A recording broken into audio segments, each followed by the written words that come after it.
Magandang umaga!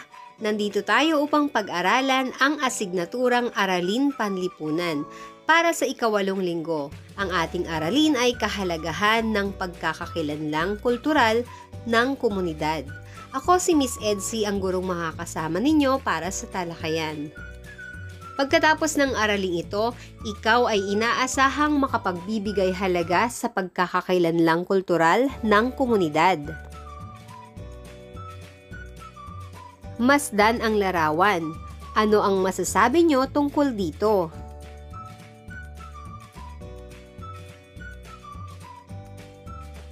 Nakikita mo pa ba ang nasa larawan sa kasalukuyan?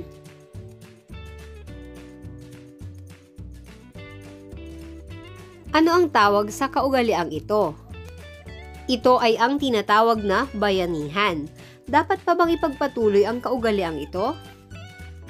Malalaman natin ang sagot pagkatapos ng ating aralin. Ang kultura ng komunidad. Ang bawat komunidad ay may kani-kaniyang pagkakakilanlan batay sa kulturang mayroon ito. Ano nga ba ang kultura? Ang kultura ay tumutukoy sa paraan ng pamumuhay ng mga tao. Kasama rito ang kaugalian, nakasanayan, paniniwala, tradisyon at iba pa. Ang mga awit, sining, kasabihan, kagamitan at mga pagdiriwang ay ilan din sa mga bagay-bagay na bumubuo ng tinatawag natin na kultura. Masdan naman ang larawang ito. Ano-ano ang mga ipinakikita sa mga larawan? Pamilyar ka ba sa mga ito? Iyan ay mga katangiang kultural ng mga komunidad sa bansa. Halika't maglakbay-aral tayong muli gamit ang mga larawang ito. Ano-ano ang mga katangiang kultural ng komunidad na ipinakikita sa mga larawan? Una, sa Luzon. Ipinagmamalaking produkto o pagkain ng komunidad. Isang halimbawa ay ang bagnet ng Ilocos. Sa Luzon muli, tradisyonal na pagdiriwang ng komunidad. Halimbawa ay ang Kanlahi Festival ng Tarlac. Tanyag na anyong lupa sa komunidad. Halimbawa ay ang Bulkang Mayon ng Albay. Uri ng sining na kilala sa komunidad. Nililok na bulul ng Ifugao.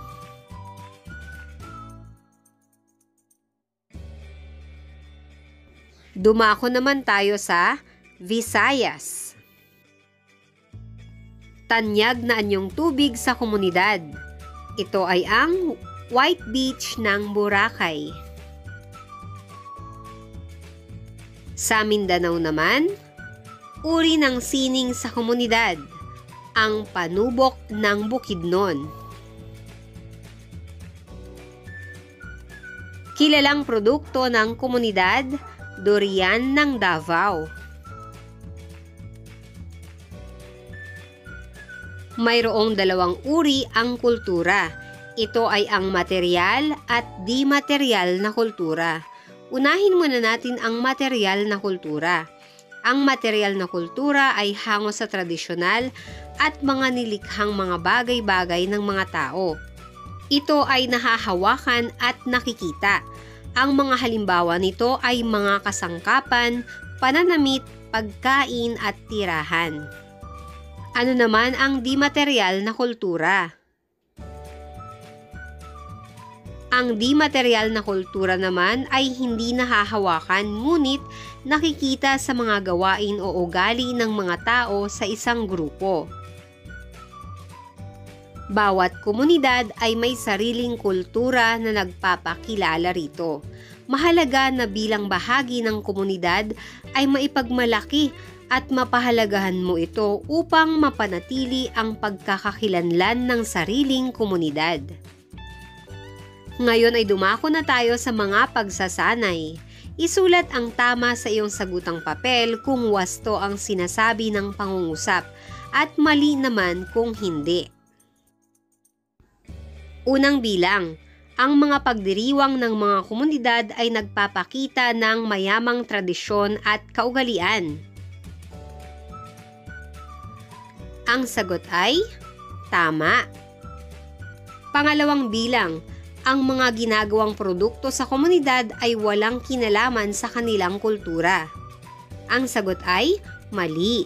Pangatlo, kailangang ingatan at pangalagaan ang mga anyong tubig at lupa sa komunidad upang mapanatili ang mga ito.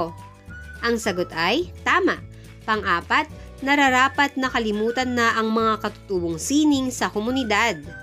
Ang sagot ay mali.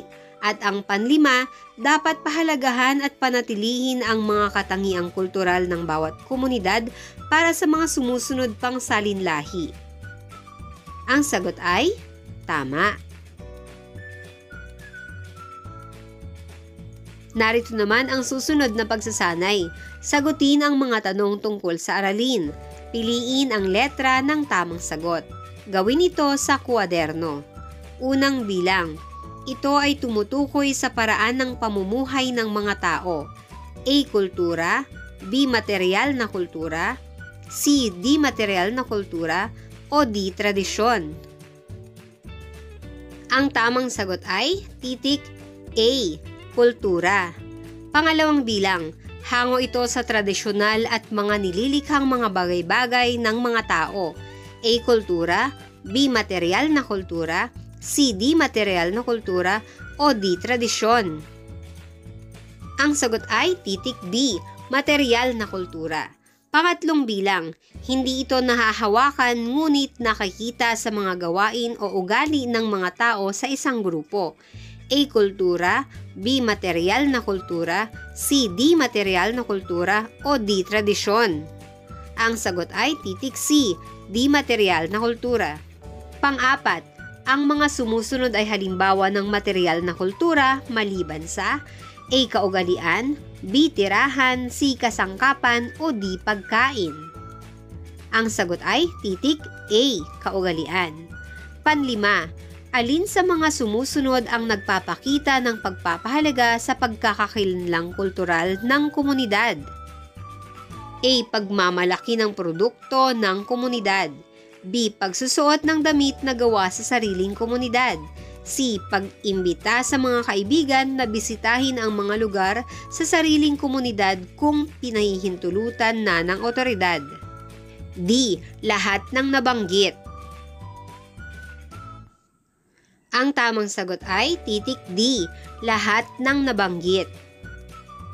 At dito nagtatapos ang ating talakayan para sa araling ito. Maraming salamat sa pakikinig mga bata. Hanggang sa muli. Paalam!